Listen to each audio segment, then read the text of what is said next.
Let's understand the poem The Last Bargain, which is there in Honeydew textbook in English for class 8. This is part of lesson 4 along with the chapter Bipin Chaudhary's Lapse of Memory.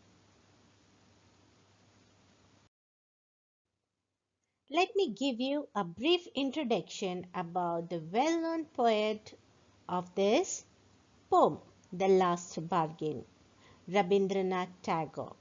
Rabindranath Tagore, popularly known as Gurudev, was born in rich aristocratic Bengali family in 1861. His father's name was Debendranath Tagore and his mother's name was Sharda Devi.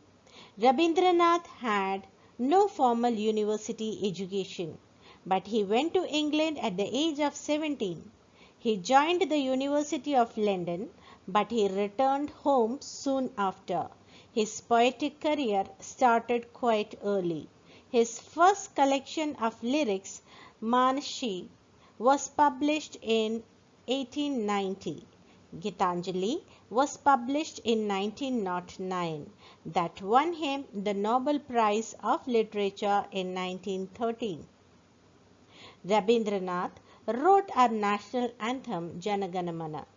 The great poet passed away on August 7, 1947. Let's read the introductory part of this poem, The Last Bargain. A bargain is an agreement in which both parties promise to do something for each other. Someone is looking for work, waiting to be hired. He strikes a bargain but thinks it worthless. He tries twice again but doesn't like either. Finally, in the last bargain, when he is hired for nothing whatever, he is happy as never before. What is a bargain and why is it the best? A bargain is an agreement in which two parties promise to do something for each other. One provides service and the other one, in exchange of the service, provides money. So, a bargain is an agreement in which both the parties or two parties promise to do something for each other. In the poem, The Last Bargain by Rabindranath Tagore, the speaker looks for a suitable bargain in exchange for a job. He turns away the offers from the king, an old man and a young maiden, who offered to hire him with their power, wealth and fake happiness. In the end, he found himself a suitable bargain when a child who offered to hire him for nothing as it made him a free man. This poem is about a common man, a laborer, who is in search of job.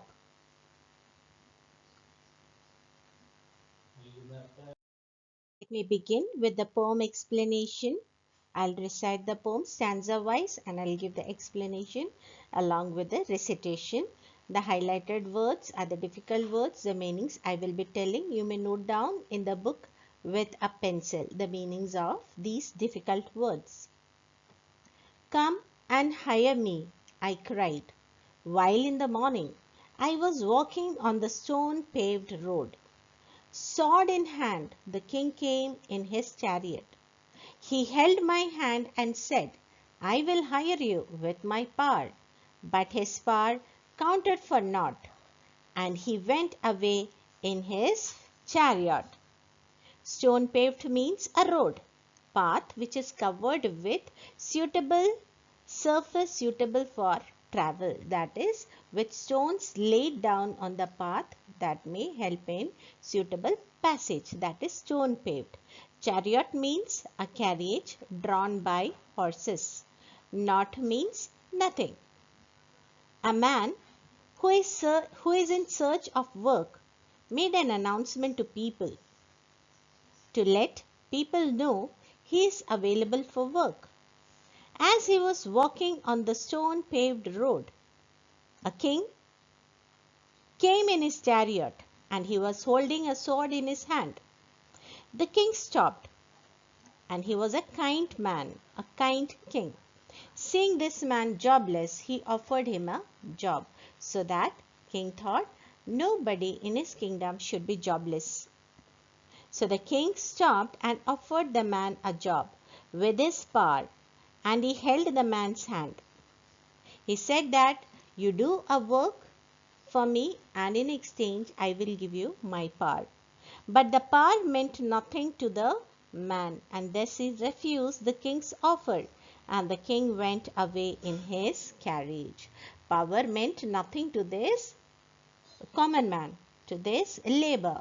He was not happy to have the power in exchange of his work. So he refused the offer of the king, and thus the king went away. Stanza 2. In the heat of the midday, the houses stood with shut doors. I wandered along the crooked lane. An old man came out with his bag of gold. He pondered and said, I will hire you with my money. He weighed his coins one by one, but I turned away. Crooked means something which is not straight. Pondered means think about something very carefully, especially before making a decision or reaching to a conclusion. So this stanza says, it was a midday, that is afternoon, and everyone was there in their houses with the doors shut due to the heat, due to the hot weather. Everybody was inside their houses. As the man roamed around during that time along the not so straight pathway, crooked pathway, he received an offer from an old man. The old man was having a bag of gold coins. The old man offered to hire him with money as he counted his gold coin one by one. But the man turned the old man's offer away as he was not satisfied with it.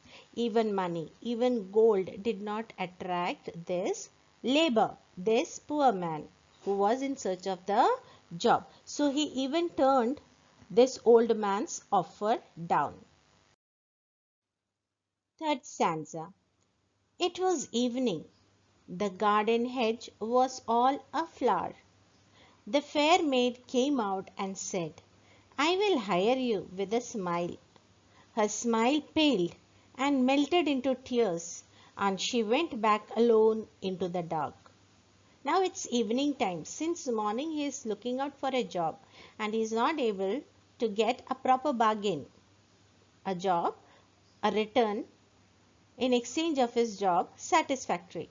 So he turned off whoever came his way with the proposal of job. Now it's a evening. Okay. Now hedge means a fence or boundary formed by closely growing bushes or shrubs. A flower means flowering. Some bushes which are in bloom. Fair maid means a young unmarried woman. Pale here means faded, diminished, something that vanished. So, it was now evening when the man was near a garden fence covered with flowers. It was only then that a young woman offered to hire him with a smile.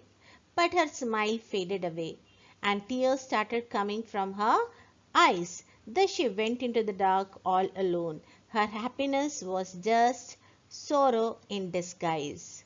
So this man did not even accept the offer of this fair maid who offered to give a smile in exchange of the job that person would do for this maid. He even turned off that because that smile was only temporary. It was not something that was permanent. And this man was looking out for a bargain which would last for his life. Let's move to the last stanza of the poem, the last bargain. The sun glistened on the sand, and the sea waves broke waywardly. A child sat playing with shells. He raised his head and seemed to know me, and said, I hire you with nothing. From henceforward, that bargain struck in child's play made me a free man. Poem by Rabindranath Tagore. Glistened means shine with a sparkling light. Waywardly means difficult to control or predict. Now it's evening. If you ever have been to any beach, you can see that during evening times and night times the tides are very high. That's why it is telling that the sea waves broke waywardly. That is something, the waves which are difficult to control. The sun rays fell on the sand and waves began to arise. He saw a child playing with shells on the seashore. The child looked at the man with a sense of recognition and familiarity. As he offered, this child offered to hire that man with nothing. This child had no money, no power, no wealth, no smile, no worldly pleasure to give to this man. So he said that I am hiring you, but I have nothing to give you in exchange. The man accepted the bargain and indulged himself in child's play because it made him a free man as he worked in exchange for nothing. The message of the poem The Last Bargain by Rabindranath Tagore is that we should not desire worldly things like power, money and beauty. These things are short-lived and worthless, and they do not bring joy to the soul. The poem's main theme is that sometimes it is better to be free of the obligations placed by money or power. I hope you understood the poem. Thank you.